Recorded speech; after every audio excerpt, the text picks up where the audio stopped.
السلام عليكم ورحمة الله وبركاته.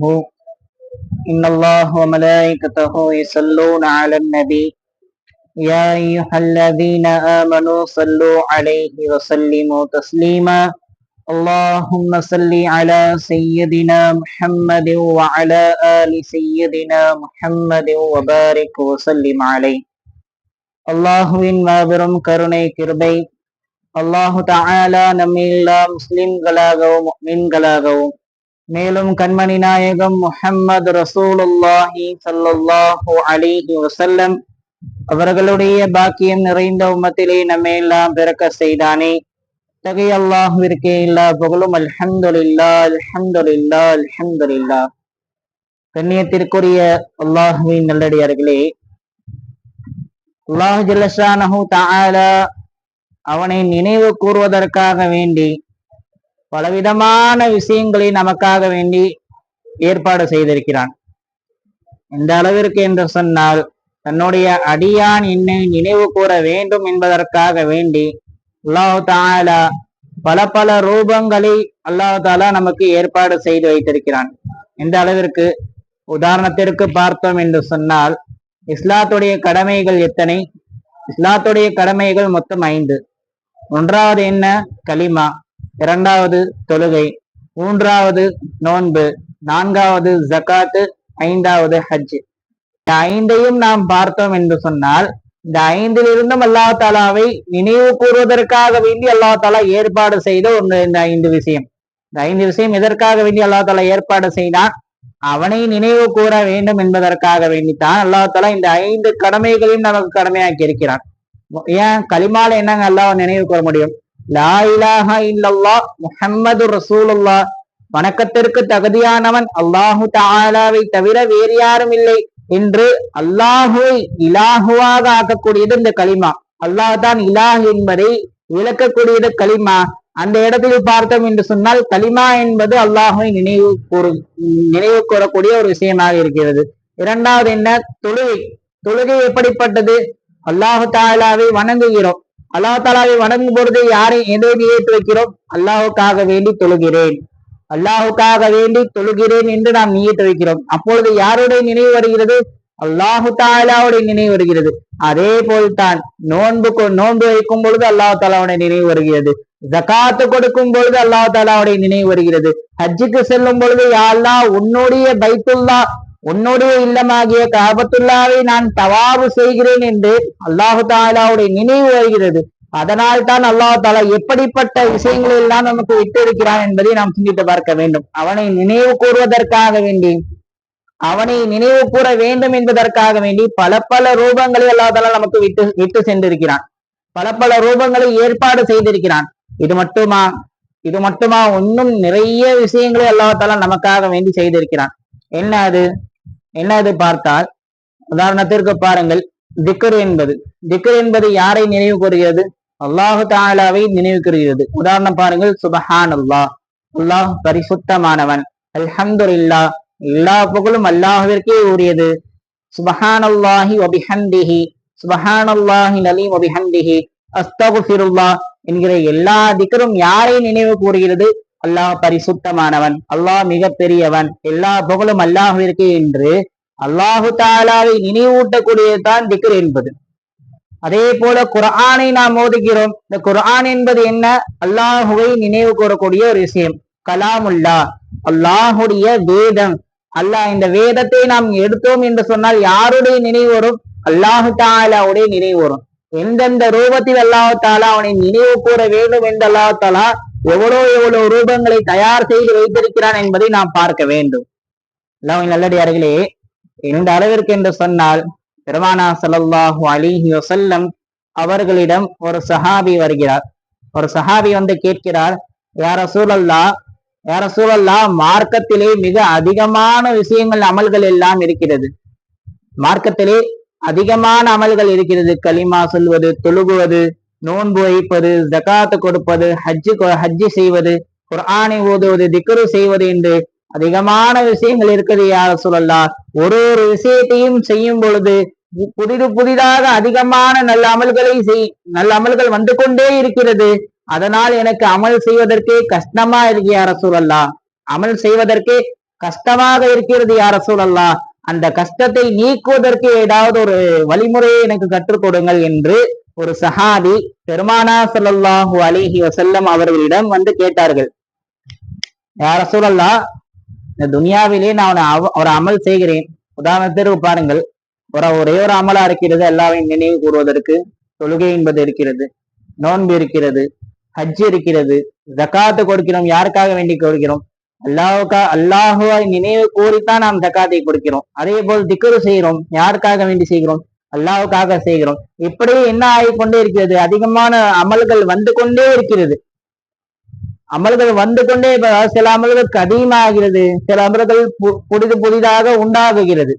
அதனால் அந்த சஹாபி என்ன கேட்கிறார், யா ரசூலல்லாஹ், அதிகமான அமல்கள் இருக்கிறது யா ரசூலல்லாஹ், அந்த அமல்கள் செய்வதெல்லாம் எனக்கு கஷ்டமா இருக்கு யா ரசூலல்லாஹ், ரொம்ப கஷ்டமா இருக்கு யா ரசூலல்லாஹ், இந்த கஷ்டத்தை நீக்குவதற்கு, அந்த அமல்களை எல்லாம் நான் லேசாக செய்வதற்கு ஏதாவது ஒரு வழிமுறையை கற்றுக் கொடுங்கள் யா ரசூலல்லாஹ் என்று அந்த சஹாபி பெருமானா ஸல்லல்லாஹு அலைஹி வஸல்லம் அவர்களிடம் கேட்கும் பொழுது பெருமானா ஸல்லல்லாஹு அலைஹி வஸல்லம் அவர்கள் ஒரு அமலை கற்றுக் கொடுத்தார்கள். லா யஸாலு லிசானுக ரதபம் பிதிக்ரில்லாஹ் என்று பெருமானா ஸல்லல்லாஹு அலைஹி வஸல்லம் சொன்னார்கள். என்ன சொன்னாங்க? இந்த ஹதீஸை நன்கு கவனிக்க வேண்டும். லா யஸாலு லிசானுக, உன்னுடைய நாவை நீங்காமல் ஆக்கிக்கொள், உன்னுடைய நாவை நீங்காமல் ஆக்கிக்கொள். ரத்தபம் பிதிக்ரில்லாஹ், ரத்தபம் பிதிக்ரில்லாஹ். ரத்தபம் என்று சொன்னால் என்ன அர்த்தம்? ஈரத்தன்மை, ஈரத்தன்மை என்று அர்த்தம். ரத்தபம் பிதிக்ரில்லாஹ், அல்லாஹ்வுடைய திக்ரை கொண்டு உன்னுடைய நாவு ஈரப்பதத்தை விட்டு நீங்காததாக நீ ஆக்கிக்கொள். அதனால் என்ன ஆகுகிறது? மார்க்கத்திலே, ஷரீஅத்திலே செய்யக்கூடிய அனைத்து காரியங்களும் உனக்கு லேசாக ஆகுகிறது என்று பெருமானா ஸல்லல்லாஹு அலைஹி வஸல்லம் அவர்கள் வந்த தோழரிடம் சொன்னார்கள். இந்த வார்த்தையை நாம் நன்கு கவனிக்க வேண்டும். ரத்தபன் என்கிற வார்த்தையை பயன்படுத்தியிருக்கிறார்கள். ரத்தபன் என்று சொன்னால் ஈரத்தன்மை. உன்னுடைய நாவை அல்லாஹுடைய திக்ரை கொண்டு ஈரப்படுத்தி கொண்டே ஒரு வாழ்நாள் முழுவதும், நீ இருக்கும் காலம் எல்லாம், துன்யாவிலே இருக்கும் காலம் எல்லாம் உன்னுடைய நாவை அல்லாஹுடைய திக்ரை கொண்டு ஈரப்படுத்தி கொண்டே இரு. அதனால் என்ன செய்வான் அல்லாஹ் தாலா? ஷரியாத்துடைய அமல்களை அல்லாஹ் தாலா லேசானதாக உனக்கு ஆக்குவான் என்று பெருமானா ஸல்லல்லாஹு அலைஹி வஸல்லம் அவர்கள் இந்த விஷயத்தை அந்த சஹாபியிடம் கூறுகிறார்கள். பொதுவாகவே திக்ரு என்று சொன்னால், ஏன் பெருமானா நாவை கொண்டு திக்ரு செய்யுங்கள் என்று சொன்னார்கள்? எதற்காக வேண்டி சொல்கிறார்கள்? திக்ரு என்பது 2 விதமாக செய்யலாம். ஒண்ணு என்ன, உள்ளத்தால திக்ரு செய்யலாம், அல்லது நாவாலை செய்யலாம். எதற்காக வேண்டி பெருமானா ஸல்லல்லாஹு அலைஹி வஸல்லம் அவர்கள் நாவை மட்டும் சொன்னார்கள்? என்ன காரணம்? ஏனென்று சொன்னால், அந்த சஹாபி ஷரியத்துடைய அமல் ரொம்ப கஷ்டமா இருக்கு யா ரசூலல்லாஹ், ஷரியத்துடைய அமல் ரொம்ப கஷ்டமா இருக்கு யா ரசூலல்லாஹ், அதை லேசுபடுத்துவதை போல ஏதாவது ஒரு அமலை கற்றுக் கொடுங்கள் என்றுதான் கேட்டார்கள். அதனால்தான் என்ன சொன்னாங்க? திக்ரில்லாஹ், அல்லாஹுடைய திக்ரை கொண்டு உன்னுடைய நாவை என்ன செய், ஈரமாக்கி கொள் என்று சொன்னார்கள். இல்லை என்று சொன்னால் உள்ளத்தால் நீ திக்ரு செய் என்று சொல்லியிருப்பார்கள். ஷரியத்தை பற்றி கேட்டவுடன் தான் பெருமானா ஸல்லல்லாஹு அலைஹி வஸல்லம் அவர்கள் நாவை கொண்டு நீ திக்ரு செய் என்று பெருமானா ஸல்லல்லாஹு அலைஹி வஸல்லம் அந்த சஹாபியிடம் ஏவினார்கள். அல்லாஹ்வின் நல்லடியார்களே, இந்த ஹதீஸை நாம் நன்கு கவனிக்க வேண்டும். இந்த ஹதீஸை நாம் நன்கு கவனிக்க வேண்டும். உன்னுடைய நாவை அல்லாஹுடைய திக்ரை கொண்டு நீ ஈரப்படுத்தி இருக்கும் காலமெல்லாம் அல்லாஹ் தஆலா ஷரியத்துடைய அமலை லேசாக ஆக்குவான் என்று பெருமானா ஸல்லல்லாஹு அலைஹி வஸல்லம் அவர்கள் சொல்கிறார்கள். இதற்கு நாம் ஆப்போசிட்டாக பார்த்தோம் என்று சொன்னால், நம்முடைய நாவை அல்லாஹுடைய திக்ருக்கு பயன்படுத்தாமல் அல்லாஹுடைய திக்ர அல்லாத விஷயத்தில் நாம் பயன்படுத்தினோம் என்று சொன்னால் அல்லாஹ் நம்மை பாதுகாக்க வேண்டும். ஷரியத்துடைய அமல் எல்லாம் எப்படி இருக்கும்? கஷ்டமானதாக இருக்கும். தொழுவது என்பது ரொம்ப கஷ்டமா இருக்கும். தொழுகையாப்பா பாங்கு சொன்னாலே ரொம்ப வெறுப்பா இருக்கும். ஐயோ தொழுவணுமா, என்ன பண்றதே தெரியலையே, ஐயோ சொல்லிட்டு என்ன ஆகும்? நம்முடைய எல்லா அமலும் என்ன, ஷரியத்துடைய அமல் என்ன ஆகும்? ரொம்ப கஷ்டமா தெரியும். அதனால்தான் என்ன சொல்றாங்க, எப்போதுமே நீ சதா அல்லாஹுடைய நினைவுலே இருமா. உன்னுடைய நாவை அல்லாஹுடைய நினைவுலே நீ நினைத்து கொண்டே இருமா. அல்லாஹ் தஆலா என்ன பண்ணுவான்? ஷரியத்துடைய அமல்களை என்ன பண்ணுவோம், உனக்கு லேசானதாக ஆக்குவாமா என்று பெருமானார் ஸல்லல்லாஹு அலைஹி வஸல்லம் அவர்கள் இந்த ஹதீஸின் மூலியமாக நமக்கு சொல்லி தருகிறார்கள். எந்த அளவிற்கு பெருமானார் ஸல்லல்லாஹு அலைஹி வஸல்லம் ஷரியத்துடைய அமல்களில் எப்படி இருந்திருக்கிறார்கள், சஹாபாக்கள் பெருமானார் ஸல்லல்லாஹு அலைஹி வஸல்லம் இருந்திருக்கிறார்கள் என்பதை நாம் பார்க்க வேண்டும். நமக்கெல்லாம் ஷரியத்துடைய அமல்கள் மிகவும் கடினமாக இருக்கிறது என்று சொன்னால் என்ன காரணம், நாம் அல்லாஹுடைய திக்ரை விட்டும் அப்பாற்பட்டு இருக்கிறோம். அதன் காரணத்தினால்தான் நமக்கு என்ன ஷரியத்துடைய அமல்கள் எல்லாம் மிக கஷ்டமாக இருக்கிறது என்பதை இந்த ஹதீஸின் மூலயமாக நாம் தெரிந்து கொள்ள வேண்டும். இன்னொரு ஹதீஸிலே பெருமானார் ஸல்லல்லாஹு அலைஹி வஸல்லம் அவர்கள் சொல்கிறார்கள், இந்த ஹதீஸ் புகாரி ஷரீஃபிலே பதிவு செய்யப்பட்ட ஹதீஸ். இந்த ஹதீஸை அபூ ஹுரைரா ரலியல்லாஹு அன்ஹு அவர்கள் அறிவிக்கிறார்கள். ரசூல் ஸல்லல்லாஹு அலைஹி வஸல்லம் அவர்கள், நாவை நனைத்து கொண்டே இருங்கள், அல்லாஹுடைய திக்ரை கொண்டு உங்களுடைய நாவை ஈரமாகவே வைத்துக் கொள்ளுங்கள் என்று பெருமானார் ஸல்லல்லாஹு அலைஹி வஸல்லம் அவர்கள் சொன்னார்கள். சொல்வது மட்டுமல்லாமல் சில விஷயங்களை நமக்கு கற்றுக் கொடுத்தார்கள். சில திக்ருகளை அல்லாஹ் பெருமானார் ஸல்லல்லாஹு அலைஹி வஸல்லம் அவர்கள் கற்றுக் கொடுத்தார்கள். இந்த திக்ரை நீங்கள் செய்யுங்கள், இந்த திக்ரை கொண்டு உங்களுடைய நாவை நீங்கள் ஈரமாக வைத்துக் கொள்ளுங்கள் என்று சில திக்ருகளை பெருமானார் ஸல்லல்லாஹு அலைஹி வஸல்லம் அவர்கள் நமக்கு கற்றுக் கொடுத்தார்கள். ஒரு தடவை பெருமானார் ஸல்லல்லாஹு அலைஹி வஸல்லம் அவர்கள் சொன்னார்கள், கலிமத்தானி, இரண்டு கலிமாக்கள். என்ன சொல்றாங்க? கலிமத்தானி, இரண்டு கலிமாக்கள், ஹஃபீஃபத்தானி அலல் லிசான், நாவின் மீது மிக லேசானதாக இருக்கும். இரண்டு வார்த்தைகள், இரண்டு கலிமாக்கள், ஹஃபீஃபத்தானி அலல் லிசான், நாவின் மீது மிக லேசானதாக இருக்கும். ஆனால் தகீலத்தானி அலல் மீசான், இடைத்தராசின் மீது மிக கனமானதாக இருக்கும் இந்த இரண்டு வார்த்தைகள் என்று சொன்னார்கள். எப்படி? ஹஃபீஃபத்தானி அலல் லிசான், நாவின் மீது மிக லேசாக இருக்குமானால் சகீலத்தானி அலல் மீசான், இடைத்தராசின் மீது மிக கனமானதாக இருக்கும். அது மட்டுமல்லாமல் இன்னொரு விஷயத்தை சொன்னார்கள், ஹபீபத்தானி இலர் ரஹ்மான், ரஹ்மானின் பக்கம் இந்த இரண்டு வார்த்தைகள், இந்த இரண்டு கலிமாக்கள் என்பது மிக பிரியமானதாக இருக்கிறது என்று பெருமானார் ஸல்லல்லாஹு அலைஹி வஸல்லம் அவர்கள் கூறிவிட்டு அந்த இரண்டு வார்த்தைகளை என்ன என்பதை சொன்னார்கள். சுபஹானல்லாஹி வ பிஹம்திஹி, சுபஹானல்லாஹி வ பிஹம்திஹி, சுபஹானல்லாஹில் அலீம் என்கிற கலிமாக்களில் நமக்கு கற்றுக் கொடுத்தார்கள்.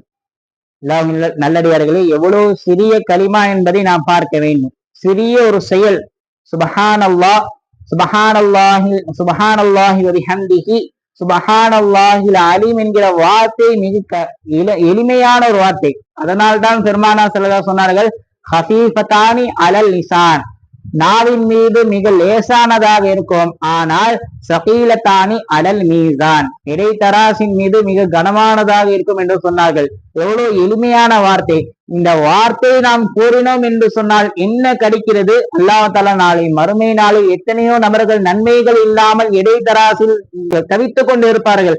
அந்த நேரத்திலே நான் இந்த ஒரு வார்த்தையை நாம் நம்முடைய வாழ்க்கையில் அதிகமாக பயன்படுத்தி கொண்டே இருந்தோம் என்று சொன்னால் அல்லாஹ் தஆலா இடைத்தராசில் நம்முடைய நன்மைகளை அதிகமாக ஆக்குவான். இடைத்தராசில் நம்முடைய நன்மைகளை அதிகமாக ஆக்குவான். அது மட்டுமல்லாமல் அல்லாஹுடைய ரிலாவை நாம் பெறக்கூடிய பாக்கியத்தை அல்லாஹ் தஆலா நமக்கு கொடுப்பான். அதான் ஹபீபத்தானி இலர் ரஹ்மான், ரஹ்மானின் பக்கம் மிக பிரியமானதாக இருக்கிறது இந்த திக்ர் என்பது. அல்லாஹ்வுடைய பிரியமான திக்ரை நாம் செய்தோம் என்று சொன்னால் அல்லாஹு தஆலா நம்மை பிரியப்படுவான், அல்லாஹ் தஆலா நம்மை பொருந்திக் கொள்வான். அதனால்தான் பெருமானார் ஸல்லல்லாஹு அலைஹி வஸல்லம் சொன்னார்கள், இந்த திக்ரை கொண்டு உன்னுடைய நாவை நினைத்துக்கொள். எப்படி சொன்னாங்க? திக்ரை கொண்டு உன்னுடைய நாவை நினைத்து கொண்டே இரு, ஷரியத்துடைய அமல்கள் எல்லாம் மிக லேசானதாக ஆகும் என்று சொல்லுவது மட்டுமல்லாமல் இந்த திக்ரை செய், இந்த திக்ரை உன்னுடைய வாழ்க்கையை நீ கடைபிடித்துக் கொள், அல்லாஹுடைய ரிலாவை நீ பெறலாம். அது மட்டுமல்லாமல் நன்மைகளை நீ அதிகமாக பெறலாம் என்று பெருமானார் ஸல்லல்லாஹு அலைஹி வஸல்லம் அவர்கள் நமக்கு கற்றிருக்கிறார்கள். எந்த அளவிற்கு நம்மின் மீது எவ்வளவு பாசத்தை வைத்திருக்கிறார்கள் என்பதை நாம் பார்க்க வேண்டும். இன்னொரு ஹதீஸிலே பெருமானார் ஸல்லல்லாஹு அலைஹி வஸல்லம் அவர்கள் சொல்கிறார்கள், இதையெல்லாம் நான் ஏன் சொல்கிறேன் என்று சொன்னால், பெருமானார் ஸல்லல்லாஹு அலைஹி வஸல்லம் அவர்கள் சொன்ன பாதி ஹதீஸ்கள் எப்படி இருக்கிறது? சிறிய செயலாக இருக்குமானால் அதனுடைய பலன் என்பது பல மடங்காக இருக்கும் என்பதை விளக்குவதற்காக வேண்டித்தான் இந்த ஹதீஸ்களை எல்லாம் உங்களுக்கு சொல்கிறேன். சுபஹானல்லாஹி வ பிஹம்திஹி சுபஹானல்லாஹில் அலீம் என்கிற வார்த்தை எவ்வளவு சிறிய வார்த்தை, ஆனால் இதனுடைய கூலி எவ்வளவு பெரிய கூலி. நன்மைகளை இடைத்தராசில் நன்மைகளை அதிகப்படுத்துகிறது. அது மட்டுமல்லாமல் அல்லாஹுடைய பொருத்தத்தை பெற்று தரக்கூடிய திக்ராக இருக்கிறது. சுபஹானல்லாஹி பிஹம்திஹி சுபஹானல்லாஹி ரெண்டு வார்த்தை. ரெண்டு வார்த்தைக்கு கூலி அல்லாஹ் தஆலா எப்படி கொடுக்கிறான் என்பதை நாம் பார்க்க வேண்டும். முக்காவாசி ஹதீஸ்களை நாம் புரட்டி பார்த்தோம் என்று சொன்னால் இப்படிப்பட்ட ஹதீஸ்களை தான் பெருமானார் ஸல்லல்லாஹு அலைஹி வஸல்லம் அவர்கள் அதிகமாக அறிவித்திருப்பார்கள். ஏன்? என்னுடைய உம்மத்தினர்கள் அல்லாஹ் தஆலாவுடைய பொருத்தத்தை பெற வேண்டும், நன்மைகளை அதிகமாக பெற வேண்டும் என்பதற்காக வேண்டிதான் பெருமானார் ஸல்லல்லாஹு அலைஹி வஸல்லம் அவர்கள் அதிகமான ஹதீஸ்களை இப்படி அறிவித்திருக்கிறார்கள். எந்த அளவிற்கு என்று சொன்னால் இன்னொரு ஹதீஸிலே பெருமானார் ஸல்லல்லாஹு அலைஹி வஸல்லம் அவர்கள் சொல்கிறார்கள், ஒரு மனிதன் பள்ளிவாசலின் பக்கம் நடந்து செல்கிறார் என்று சொன்னால், வீட்டிலிருந்து பள்ளிவாசலுக்கு நடந்து செல்றார் ஒரு மனுஷன், ஒழு செஞ்சிட்டோ ஒழு செய்யாமலோ செஞ்சிட்டோ எப்படியோ பள்ளிவாசலுக்கு நடந்து போறாரு. அவர் வைக்கக்கூடிய ஒவ்வொரு எட்டிற்கும் அல்லாஹ் தஆலா அவருடைய பாவங்களை மன்னிப்பான் என்று பெருமானார் ஸல்லல்லாஹு அலைஹி வஸல்லம் அவர்கள் கூறுகிறார்கள். எப்படி பாருங்கள், நாம் பள்ளிவாசலுக்காக வேண்டி தொழுகுவதற்காக வேண்டி நம்முடைய வீட்டிலிருந்து நாம் செல்கிறோம். அந்த பள்ளிவாசலுக்கு எவ்வளவு தூரம் இருக்கிறதோ, எவ்வளவு நாம் ஸ்டெப் வைக்கிறோமோ, அந்த ஸ்டெப்புக்கு எல்லாம் அல்லாஹ் தஆலா எவ்வளவு நம்முடைய பாவங்களை அனைத்தையும் மன்னிக்கிறான் என்று பெருமானார் ஸல்லல்லாஹு அலைஹி வஸல்லம் அவர்கள் சொல்கிறார்கள். இன்னொரு ஹதீஸிலே இப்படியும் வருகிறது, ஒரு அடியான் இப்ப வீட்டில் இருந்து பள்ளிவாசலுக்கு செல்கிறான் என்று சொன்னால் அவன் வைக்கக்கூடிய ஒவ்வொரு எட்டிற்கும் அல்லாஹ் தஆலா அவனுடைய பாவத்தை மன்னித்து 10 பாவங்களை மன்னிப்பான், 10 நன்மைகளை அதிகப்படுத்துகிறான் என்று வேறொரு ஹதீஸ்கள் எல்லாம் வருகிறது. இந்த அளவிற்கு அல்லாஹ் தஆலா நம்மின் மீது கருணை வைத்திருக்கிறான் என்பதை நாம் பார்க்க வேண்டும். இந்த அளவிற்கு என்று சொன்னால் சஹாபாக்கள் இந்த விஷயத்தில் ரொம்ப பேணுதலாக இருந்தார்கள். பெருமானார் ஸல்லல்லாஹு அலைஹி வஸல்லம் அவர்கள் அமலை சொல்லிவிட்டார்கள் என்று சொன்னால் அதை நாம் எப்படி நினைத்துக் கொள்வோம்? பயான்ல கேட்கிற வரைக்கும் நல்லா கேட்போம். பயான்ல கேட்கிற வரைக்கும் ஹஜ்ரத் நல்லா பேசுறாரு, கத்தி பேசுறாரே சொல்லிட்டு இதை செய்யணுப்பா அப்படின்னு சும்மா பயானா இருந்தாலோ இல்ல வீடியோல எந்த பயானை கேட்டு இருந்தாலும் நாம் நினைப்போம். ஆனா அடுத்த நிமிஷமே அதை மறந்துடுவோம், வீட்டுக்கு போகவே மறந்துடுவோம், அதனுடைய நினைப்பே இருக்காது. ஆனா சஹாபாக்கள் அப்படி அல்ல, என்னுடைய வாழ்க்கையில அதை செஞ்சு காமிட்டாங்க. என்னுடைய ரசூல் சொன்னாங்க, இதை என்னுடைய வாழ்க்கையில செய்வேன்னு சொல்லிட்டு தன்னுடைய வாழ்க்கையில செய்தவர்கள் தான் சஹாபாக்கள். அதனால்தான் ரலியல்லாஹு அன்ஹும் வரலு அன்ஹு, அல்லாஹ் தஆலா அவர்களை பொருந்தி கொண்டான், அவர்கள் அல்லாஹ்வை பொருந்தி கொண்டார்கள் என்கிற பேர் எப்படி வந்துச்சு? ரசூலுல்லாஹ் சொன்ன அமல்களை தன்னுடைய வாழ்க்கையில எடுத்துக்கிட்டாங்க சஹாபாக்கள். ரசூலுல்லாஹ் என்னென்ன சொன்னாங்களோ என்னென்ன செய்தார்களோ அதை அப்படியே தன்னுடைய வாழ்க்கையில எடுத்துக்கிட்டாங்க. அதனால்தான் இவ்வளவு பெரிய நன்மைகளை, இவ்வளவு பெரிய ஒரு அந்தஸ்தை பெற்ற காரணம் என்ன? அவர்கள் ரசூலுல்லாஹ் சொன்ன அனைத்து செயலையும் தன்னுடைய வாழ்க்கையில் செய்தார்கள். இந்த அளவிற்கு என்று சொன்னால் அனஸ் ரலியல்லாஹு அன்ஹு அவர்கள் பள்ளிவாசலுக்கு செல்வதற்காக வேண்டி தன்னுடைய வீட்டிலிருந்து வெளியே வருகிறார்கள். ஸைத் இப்னு சாபித் ரலியல்லாஹு அன்ஹு அவர்களும் வருகிறார்கள். 2 நபர்களும் சந்திக்கிறார்கள். தன்னுடைய வீட்டிலிருந்து அனஸ் வெளியில வராங்க. ஸைத் இப்னு சாபித் ரலியல்லாஹு அன்ஹு அவங்க வராங்க. தன்னுடைய வீட்டில இருந்து வந்துட்டு இருக்கும்போது 2 பேர் சந்திக்கிறாங்க. 2 பேருமே பள்ளிவாசலுக்கு தொழுகுவதற்காக வேண்டிதான் செல்கிறார்கள். அந்த சமயத்தில் என்னன்னா ஸைத் இப்னு சாபித் ரலியல்லாஹு அன்ஹு அவர்களுக்கு ரொம்ப வயசான காலம், ரசூலுல்லாஹ்வுடைய மரணத்திற்கு பின்பதாக நடந்த ஒரு விஷயம் என்று தெரிகிறது. ஸைத் இப்னு சாபித் ரலியல்லாஹு அன்ஹு அவர்களுக்கு மிக வயது முடிந்தவர், ரொம்ப வயசானவங்க, நடக்கிறதுக்கே ரொம்ப சிரமமா உள்ளவங்க. அவங்க மெதுவா நடக்கிறாங்க. அனஸ் ரலியல்லாஹு அன்ஹு அவங்களுடைய தோல்ல கையை போட்டு ரொம்ப மெதுவா நடக்கிறாங்க. ஆனா அனஸ் ரலியல்லாஹு அன்ஹு வாலிபர், ரொம்ப வேகமா போறாங்க, இழுத்துக்கிட்டே போறாங்க. உடனே ஸைத் இப்னு சாபித் ரலியல்லாஹு அன்ஹு சொன்னாங்க, ரசூல் ஸல்லல்லாஹு அலைஹி வஸல்லம் சொன்னாங்கம்மா, ரசூல் ஸல்லல்லாஹு அலைஹி வஸல்லம் அவங்க சொன்னாங்க, ஒரு அடியான் தன்னுடைய வீட்டில் இருந்து பள்ளிவாசலுக்கு எவ்வளவு எட்டுகளை வைக்கிறானோ அவ்வளவு எட்டுகளுக்கும் அல்லாஹ் தஆலா 10 பாவங்களை மன்னித்து அல்லாஹ் தஆலா 10 நன்மைகளை அல்லாஹ் தஆலா தருகிறான்மா என்று ஸைத் இப்னு சாபித் ரலியல்லாஹு அன்ஹு அவங்க சொல்றாங்க. ரசூலுல்லாஹ் சொன்னதை நான் கேட்டிருக்கேம்மா அப்படின்னு சொன்னாங்க. அதனால என்ன பண்ணுமா, 2 பேர் சமமா நடப்போம், 2 காலையே சமமா வைத்து நட, நம்ம எவ்வளவு எட்டு வைக்கிறோமோ அல்லாஹ் தஆலா அவ்வளவு பாவங்களை மன்னிப்பான், அவ்வளவு நன்மைகளை தருவான்மா அப்படி சொல்லிட்டு யார்கிட்ட சொல்றா? அனஸ் ரலியல்லாஹு அன்ஹு அவங்கள்ட்ட சொல்றாங்க. இந்த ஹதீஸ கேட்டவுடன் அதற்கு பிறகு எப்படி வாழ்ந்தாங்க, தன்னுடைய ஒவ்வொரு எட்டையும் எப்படி வச்சாங்க, ஒரு காலம் முன்னாடி வச்சாங்கன்னா அடுத்த கால் அந்த 2 காலும் சமமா இருக்கிற வரைக்கும் அப்படிதான் அனுப்பாங்களாம். ரெண்டு காலையும் வைத்து தான் அனுப்பார்களாம். இந்த அளவிற்கு சஹாபாக்கள் ஒரு விஷயத்தில் பாபந்தியாக இருந்திருக்கிறார்கள் என்பதை நாம் பார்க்க வேண்டும். ரசூல் ஸல்லல்லாஹு அலைஹி வஸல்லம் சொல்லிவிட்டார்களா, இதற்கு மேல் என்ன வேண்டும், இதை என்னுடைய வாழ்க்கையில் நான் செய்வேன் என்று அந்த அளவிற்கு முஹப்பத்தை வைத்திருந்தார்கள் ரசூல் ஸல்லல்லாஹு அலைஹி வஸல்லம் மீது. நான் என்னுடைய நபி, நான் அவர்கள் மீது முஹப்பத்தை வைத்திருக்கிறேன் என்று பெயராக சொல்லிவிட்டு சொன்னால் பத்தாது, அவர்களுடைய செயலையெல்லாம் நாம் செய்ய வேண்டும். செய்தால்தான் உண்மையான உம்மத் என்று நாம் சொல்ல வேண்டும். அவர்கள் மீது உண்மையான பாசம் வைத்திருக்கிறேன் என்று நாம் சொல்ல வேண்டும். அவர்கள் சொன்ன அமலை நாம் செய்வதில்லை நம்முடைய வாழ்க்கையில், ஆனால் அவர்களை நான் நேசிக்கிறேன் என்று சொன்னால் என்ன அர்த்தம்? சும்மா வாய்ப்போக்குல நாம் சொல்லலாம் தவிர்த்து, ஆனா உண்மையான முஹப்பத் என்பது இருக்காது என்பதை நாம் புரிந்து கொள்ள வேண்டும். உண்மையான முஹப்பத் இருக்காது என்பதை நாம் புரிந்து கொள்ள வேண்டும். ஒரு அடி எடுத்து வைத்தோம் என்று சொன்னால் அல்லாஹ் தஆலா 10 பாவங்களை மன்னிக்கிறான், 10 நன்மைகளை அல்லாஹ் தஆலா தருகிறான் என்று சொன்னால் சாதாரணமான விஷயமா? இங்கிருந்து ஒரு பள்ளிவாசல் 2 கிலோமீட்டர் 1 கிலோமீட்டர் இருக்கிறது, நாம் நடந்து செல்கிறோம் அல்லது வாகனத்துல செல்றோம். வாகனம் சென்றா அந்த நன்மை கிடைக்குமா? சொன்னா கிடைக்கும் தான். ஆனா என்ன, வாகனம் என்பது என்ன, சொகுசான ஒரு விஷயம். நம்ம உட்கார்ந்துட்டு போவோம், அதனுடைய வழிகள் எல்லாம் நமக்கு தெரியாது. ஆனா நம்ம போயிட்டு நம்ம வாகனத்தை நிறுத்திட்டு இந்த பள்ளிவாசலுக்கு போறோம் தெரியுமா, அதற்கும் அல்லாஹ் தஆலா நன்மை கொடுப்பான். அதான் என்னது, நாம் நடந்து போறது இருக்க மிக சிறந்தது என்று பெருமானார் ஸல்லல்லாஹு அலைஹி வஸல்லம் சொல்றாங்க. நம்ம நடந்து போனோம்னா அல்லாஹ் தஆலா ஒவ்வொரு எட்டிற்கும் என்ன பண்றான், 10 பாவங்களை மன்னிக்கிறான், 10 நன்மைகளை அல்லாஹ் தஆலா அள்ளி தருகிறான் என்று பெருமானார் ஸல்லல்லாஹு அலைஹி வஸல்லம் அவர்கள் சொல்கிறார்கள். சிறிய அமல், எப்படி சிறிய அமல், ஆனால் அதனுடைய கூலி எப்படி இருக்கிறது என்பதை நாம் பார்க்க வேண்டும். மிக பெரியதாக இருக்கிறது என்பதை தான் அந்த ஹதீஸிலிருந்து நாம் புரிந்து கொள்ள வேண்டும். இன்னொரு ஹதீஸிலே பெருமானார் ஸல்லல்லாஹு அலைஹி வஸல்லம் அவர்கள் சொல்கிறார்கள், எவர் ஒருவர் நான் செய்ததை போல ஒழுவை செய்கிறானோ அவனுக்கு கூலி என்ன தெரியுமா? நான் எப்படி ஒழுவை செய்தனோ, மணிக்கட்டை 3 முறை கழுவுவது, அதற்கு பின்னால் என்ன, வாயை கொப்பளிப்பது, நாசிற்கு தண்ணீர் செலுத்துவது, இரண்டு மூஞ்சிகளை 3 முறை கழுவுவது, கைகளை வலது கையை கழுவுவது, இடது கையை கழுவுவது, இப்படிப்பட்ட விஷயத்தை நான் எவ்வாறு செய்தேனோ அப்படி யார் ஒழுவை செய்கிறாரோ அவருக்கு என்ன கூலி தெரியுமாமா? குஃபிர லஹு மா தகத்தம மின் தன்பிஹி, அந்த அடியான் என்னென்ன பாவங்களை எல்லாம் செய்தானோ அப்படிப்பட்ட பாவங்களை எல்லாம் அல்லாஹ் தஆலா மன்னிக்கிறான் என்று பெருமானார் ஸல்லல்லாஹு அலைஹி வஸல்லம் அவர்கள் சொல்கிறார்கள். அல்லாஹ்வின் நல்லடியார்களே, இன்று உலகத்தில் வாழக்கூடிய எத்தனை மனிதர்கள் ஒழுவை பாபந்தியாக செய்கிறார்கள், யோசித்து பாருங்கள்.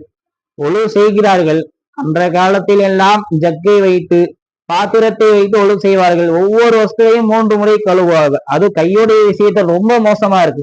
மணிக்கட்டு வரை 3 முறை கழுவுகிறார்கள். கையை கழுவும் பொழுது முழங்கையை தூக்கிவிட்டு கைப்பிலை காமிச்சு விடுகிறார்கள். ஒரு தடவை தான் கழுவுகிறார்கள், ஒரு தடவை கையை கழுவுகிறார்கள். ஆனால் பெருமானார் ஸல்லல்லாஹு அலைஹி வஸல்லம் ஒழு என்பது கூடும், ஆனால் பெருமானார் ஸல்லல்லாஹு அலைஹி வஸல்லம் அவர்களுடைய சுன்னத் என்பது நிறைவாகுமா என்று பார்த்தால் அதுதான் இல்லை. அதே போல் நாம் இப்படி 3 முறை கழுவாமல் பெருமானார் ஸல்லல்லாஹு அலைஹி வஸல்லம் அவர்கள் எப்படி ஒழு செய்தார்களோ அப்படியெல்லாம் ஒழு செய்யாமல் நாம் எப்படியோ ஒழு செய்தோம் என்று சொன்னால் ஒழு என்பது கூடும், ஆனால் பெருமானார் ஸல்லல்லாஹு அலைஹி வஸல்லம் அவர்களுடைய சுன்னத்தை பின்பற்றியதாக ஆகாது என்பதை நாம் புரிந்து கொள்ள வேண்டும். எப்படி பெருமானார் ஸல்லல்லாஹு அலைஹி வஸல்லம் அவர்கள் ஒழு செய்தார்களோ அப்படி நாம் ஒழு செய்தோம் என்று சொன்னால் குஃபிர லஹு மா தகத்தம மின் தன்பிஹி, அவன் அந்த அடியான் என்னென்ன பாவங்களை எல்லாம் செய்தானோ அத்துணை பாவங்களையும் மன்னிக்கப்படுகிறது என்று பெருமானார் ஸல்லல்லாஹு அலைஹி வஸல்லம் அவர்கள் ஹதீஸிலே கூறுகிறார்கள். இந்த அளவிற்கு பாருங்கள், ஒழு என்பது நாம் எப்போதும் தொழுகைக்கு போகும் பொழுது ஒழு செய்கிறோம், எப்பொழுதும் தொழுகைக்கு செல்லும் பொழுது ஒழு செய்கிறோம். இந்த ஒழுவுடைய விஷயத்தில் பெருமானார் ஸல்லல்லாஹு அலைஹி வஸல்லம் அவர்கள் எப்படி செய்தார்களோ அப்படி நாம் செய்தோம் என்று சொன்னால் இதனால் எவ்வளவு கூலி கிடைக்குது, அவன் செய்த பாவங்களை எல்லாம் அல்லாஹ் தஆலா மன்னிக்கிறான் என்று பெருமானார் ஸல்லல்லாஹு அலைஹி வஸல்லம் அவர்கள் சொல்கிறார்கள். பாவங்களை மன்னிப்பதற்காக வேண்டி எவ்வளவோ அமல்களை செய்கிறோம், பாவங்கள் மன்னிக்க வேண்டும், என்னுடைய பாவங்கள் மன்னிக்க வேண்டும் என்று துஆ கேட்கிறோம், தொழுகிறோம், அல்லாஹ்விடம் அழுது கேட்கிறோம். உண்மையான விஷயம்தான், ரொம்ப கஷ்டமான விஷயம். ஆனா இது எவ்வளவு எளிதான விஷயம். ஒவ்வொரு நாள் 5 வேளை தொழுகிறோம், அதெல்லாம சுன்னத்தான தஹஜ்ஜத்தை தொழுகிறோம். அது அல்லாமல் எவ்வளவு தொழுகையை நாம் தொழுகிறோம். அப்படிப்பட்ட தொழுகைக்காக வேண்டி நாம் ஒழு செய்கிறோம். இந்த ஒழுவுடைய விஷயத்தில் பெருமானார் ஸல்லல்லாஹு அலைஹி வஸல்லம் அவர்கள் எப்படி பின்பற்றினார்களோ அதே போல் நாம் பின்பற்றினோம் என்று சொன்னால் அல்லாஹ் தஆலா நம்முடைய பாவத்தை மன்னிக்கிறான் என்று சொல்கிறான் என்று மன்னிக்கிறான் என்று பெருமானார் ஸல்லல்லாஹு அலைஹி வஸல்லம் சொல்கிறார்கள் என்று சொன்னால் எவ்வளவு சின்ன அமலை நாம் மிஸ் பண்ணி கொண்டு இருக்கிறோம் என்பதை நாம் சிந்தித்து பார்க்க வேண்டும். இன்னும் இந்த அளவிற்கு என்று சொன்னால் பெருமானார் ஸல்லல்லாஹு அலைஹி வஸல்லம் அவர்கள் சொல்கிறார்கள், மன் ஸல்லா அலைய மன் ஸல்லா ஸலாத்தன் வாஹிதத்தன், எவர் ஒருவர் என்னின் மீது ஒரு முறை ஸலவாத்தை சொல்கிறாரோ, மன் ஸல்லா ஸலாத்தன் வாஹிதத்தன், எவர் ஒருவர் என்னின் மீது ஒரே ஒரு ஸலவாத்தை சொல்கிறாரோ, ஸல்லல்லாஹு அலைஹி அஷரன், அல்லாஹு தஆலா அவரின் மீது 10 முறை ஸலவாத்தை கூறுகிறான் என்று பெருமானார் ஸல்லல்லாஹு அலைஹி வஸல்லம் அவர்கள் கூறுகிறார்கள். இந்த ஹதீஸுடைய விளக்கம் என்ன? நாம் பெருமானார் ஸல்லல்லாஹு அலைஹி வஸல்லம் ஸலவாத்துனா என்ன? ஸலவாத்துனா என்ன? அல்லாஹ் ரசூலை புகழ்வது. அதுதானே ஸலவாத்துடைய மீனிங் என்ன? அல்லாஹ் ரசூல் ஸல்லல்லாஹு அலைஹி வஸல்லம் மீது ஸலவாத்தையும் பொழிவது, அவர்களை புகழ்வது என்பது தான் அர்த்தம். உண்மையான ஸலவாத்துடைய மீனிங் என்ன? புகழ்வது என்பதுதான் அர்த்தம். ஆனா ரசூல் ஸல்லல்லாஹு அலைஹி வஸல்லம் என்ன சொன்னாங்க? எவர் ஒருவர் என்னின் மீது ஒரு முறை ஸலவாத்தை சொல்கிறாரோ அல்லாஹு தஆலா 10 முறை அவரின் மீது ஸலவாத்தை சொல்கிறான்னு சொன்னா என்ன அர்த்தம்? அல்லாஹ் தஆலா நம்மின் மீது ஸலவாத்தை சொல்கிறான்னா அல்லாஹ் தஆலாவுடைய 10 அருள் நம்மின் மீது இறங்குகிறது என்பதைத்தான் பெருமானார் ஸல்லல்லாஹு அலைஹி வஸல்லம் அவர்கள் இந்த ஹதீஸின் மூலியமாக சொல்கிறார்கள். 10 அருள்னா என்ன 10 அருள்? அந்த நேரத்தில் அல்லாஹ் தஆலா நமக்கு என்ன தேவை இருக்கிறதோ அந்த தேவையை அல்லாஹ் கண்ணியமான முறையில் அல்லாஹ் தஆலா தேவையை பூர்த்தி செய்வான். யாரிடமும் கையேந்தாமல் எவரிடமும் போய் நிற்காமல் அல்லாஹ் தஆலா கண்ணியமான முறையில் அல்லாஹ் தஆலா நம்முடைய தேவையை பூர்த்தி செய்வார். 10 அருளை அல்லாஹ் தஆலா கொடுப்பான் என்பதை தான் பெருமானார் ஸல்லல்லாஹு அலைஹி வஸல்லம் அவர்கள் இந்த ஹதீஸின் மூலமாக நமக்கு சொல்லி தருகிறார்கள். அல்லாஹ்வின் நல்லடியார்களே, இந்த ஹதீஸை எல்லாம் கேட்டுவிட்டு ஏனோ தானோ என்று இருக்காமல் நம்முடைய வாழ்க்கையில் நாம் அமல் செய்தோம் என்று சொன்னால் நிறைய கூலிகளை நாம் அடையலாம். எவ்வளவோ நாம் அமல்களை செய்ய வேண்டும் என்று தொழுகிறோம், ஓதுகிறோம், எவ்வளவோ நாம் செய்கிறோம். கஷ்டமான அமல்களை எல்லாம் நாம் செய்கிறோம். எளிதான அமல் சுப்ஹானல்லாஹி வ பிஹம்திஹி சுப்ஹானல்லாஹில் அலீம், இந்த திக்ர் என்ன மிக கடினமான திக்ரா? இல்ல, மிக லேசான திக்ர் தான். இந்த திக்ரை நம்முடைய வாழ்க்கையில செய்தோம்னு சொன்னா என்ன நன்மை கிடைக்குது? மறுமை நாள்ல மீசான் தராசுல என்ன ஆகுது? அல்லாஹ் தஆலா நன்மைகளை அதிகமாக தருகிறான். அது மட்டும் அல்லாமல் அல்லாஹ் தஆலா என்ன இதுக்கு கூறி தருகிறான்? அவனுடைய முஹப்பத்தை தருகிறான். அவன் நம்மை பொருந்தி கொள்கிறான். இப்படிப்பட்ட விஷயத்தை எல்லாம் நாம் பின்பற்றாமல் ரொம்ப கஷ்டமான அமல்களை செஞ்சு ரொம்ப கஷ்டமான அமலை செஞ்சுதான் அல்லாஹுவை நான் நெருங்குவேன் என்று சொன்னால் நெருங்கலாம். ஆனால் இப்படிப்பட்ட எளிமையான விஷயத்தை நம்முடைய நபி ஸல்லல்லாஹு அலைஹி வஸல்லம் கற்றுக் கொடுத்திருக்கிறார்கள் என்று சொன்னால் அதை நம்முடைய வாழ்க்கையை நாம் பின்பற்ற வேண்டும். அல்லாஹ் ஜல்லஷானஹு தஆலா எதை நாம் பெருமானார் ஸல்லல்லாஹு அலைஹி வஸல்லம் அவர்கள் நமக்கு கற்றுக் கொடுத்தார்களோ அப்படிப்பட்ட ஹதீஸை நம்முடைய வாழ்க்கையில் கடைபிடிக்கக்கூடிய பாக்கியத்தை அல்லாஹ் தஆலா நம் அனைவருக்கும் தந்தருள் புரிவானாக. எதை கேட்டோமோ அதன் பிரகாரம் வாழக்கூடிய பாக்கியத்தை அல்லாஹ் தஆலா நம் அனைவருக்கும் தந்தருள் புரிவானாக. வஆகிரு தஅவானா அல்ஹம்துலில்லாஹி ரப்பில் ஆலமீன். அஸ்ஸலாமு அலைக்கும் வரஹ்மத்துல்லாஹி தஆலா வபரகாத்துஹு.